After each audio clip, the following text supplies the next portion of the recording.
Es tiempo de la entrevista esta mañana. Nos acompaña en el estudio el maestro Ángel Suazo Rodríguez, quien es maestro en Derecho Constitucional, y vamos a darle continuidad a los temas relacionados con los derechos de los migrantes, el trato tanto aquí como en los Estados Unidos. ¿Cómo estamos? Exactamente. Buenos días. Buenos días. A propósito, que ayer hubo una marcha encabezada por el padre Alejandro Solaninde, salieron desde Frontera Sur hasta llegar al Distrito Federal. El derecho de los migrantes, que muchas veces simplemente es en el papel, pero en la práctica muchas veces no se lleva a cabo. Así es, amigos. Muy buenos días a todo el auditorio. Pues fuerte el tema, muy importante, tan así que le estamos dando seguimiento a lo que platicamos la semana pasada. Hablamos de los conceptos de lo que es los derechos migratorios, lo que es el migrante, las causas principales por qué la gente sale de sus lugares de origen, las cifras, sobre todo graves, ¿no?, que están sucediendo. Además, hablando de esto, Enrique, estaba yo leyendo que es muy difícil establecer en cuanto a números reales. ¿Por qué? Porque faltan las denuncias de estas violaciones a los derechos de los migrantes, que dijimos que lo más grave es la tortura, la trata de personas, el secuestro sobre todo de las personas y las extorsiones que hacen a los familiares, ¿sí? Esto no se denuncia y vuelve a los testigos ocultos y no permite que esto avance y se registre.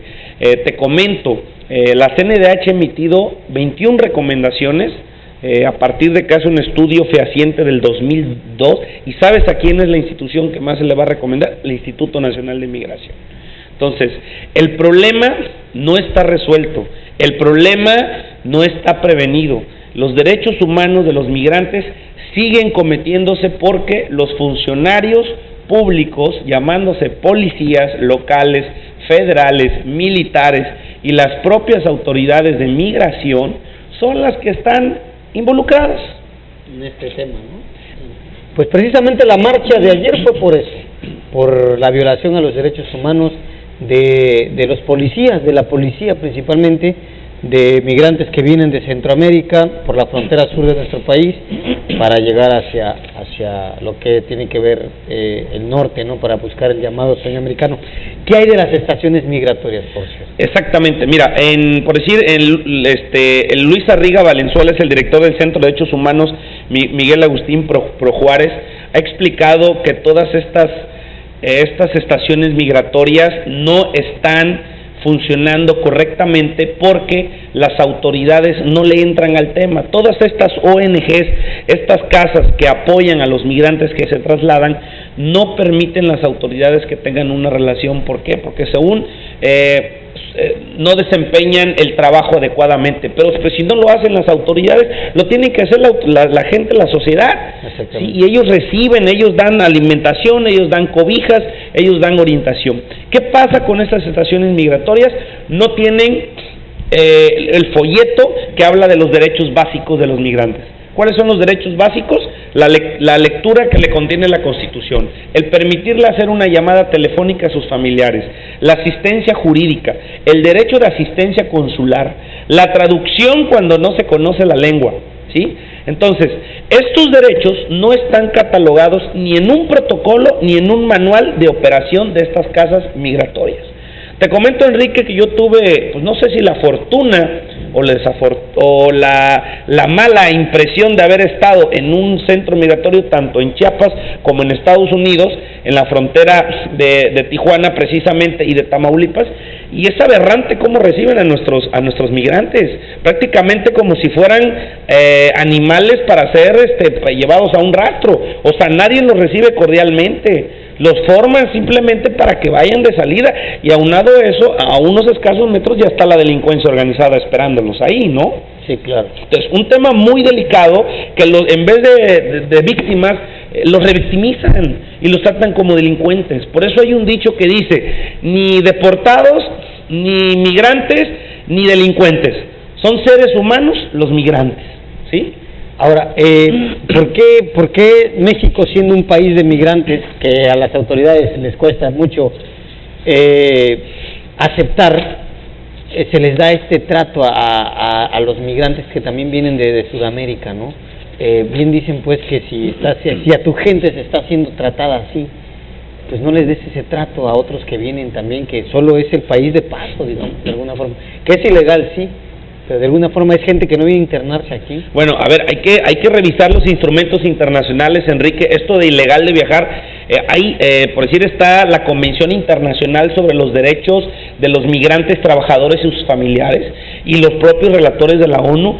Esto que tú salgas de tu país de origen no es un delito, ¿sí? Es permisible. Tan así, revisemos el artículo, amigos, 11 de la Constitución Política de los Estados Unidos Mexicanos, nos habla de libre tránsito, precisamente, que no se necesita una carta oficial, pasaporte o documento para que tú puedas transitar dentro de un país. Ya faltara nada más y nada menos que violemos ese derecho humano. No salgas de tu casa, no salgas de tu país de origen. Oye, ya hablamos de las consecuencias y de las causas de origen, la falta de empleo, la mala economía de un país. La gente tiene ese derecho de salir, y así como tiene ese derecho de salir, tiene ese derecho de regresar dignamente a su lugar de origen, Enrique. Entonces, este no es un problema de la sociedad directamente, es un problema de la autoridad que no ha atacado. Estados Unidos ha firmado bastantes tratados internacionales con México en esas famosas cartas de recomendación que jamás se cumplen, ¿sí? Exactamente, se siguen violando los derechos, incluso se han agudizado los asesinatos, ¿no? Exactamente. Ya tocaste el tema, me iba a ir más adelante con ello. Ahí está el compañero Antonio Zambrano en Pascua. ¿Qué pasó en febrero? El uso excesivo de la fuerza pública, ¿no? De Estados Unidos. Porque dice que los agredió con piedras y ellos se sintieron ofendidos, los policías. ¿Dónde está el principio de reciprocidad que hablábamos ¿te acuerdas? En la actuación policial, en la igualdad de circunstancias? ¿Sí? El señor no traía ningún arma. ¿Por qué lo matan de esa manera? Y encima de todo revictimizan a los familiares. Tardan en devolverles el cuerpo, tardan en hacer la investigación. Pero no fuera un mexicano el que comete el delito allá, porque ya tiene sentencia condenatoria, pena de muerte en menos de un mes. O sea, esto no es posible, Enrique, que nuestras autoridades migratorias no estén poniendo énfasis en el tema de nuestros migrantes. Se han duplicado las cifras. Está comprobado que México a partir de enero, ¿sí?, ha repatriado el doble de hace un año, de enero a febrero, hacia los lugares de Centroamérica. Entonces, tenemos que poner énfasis primeramente en los derechos principales violados: la vida, la integridad física, ¿sí?, la libertad de las personas, la libertad sexual sobre todo, porque 6 de cada 10 mujeres son violadas. Y esto no es justo, Enrique.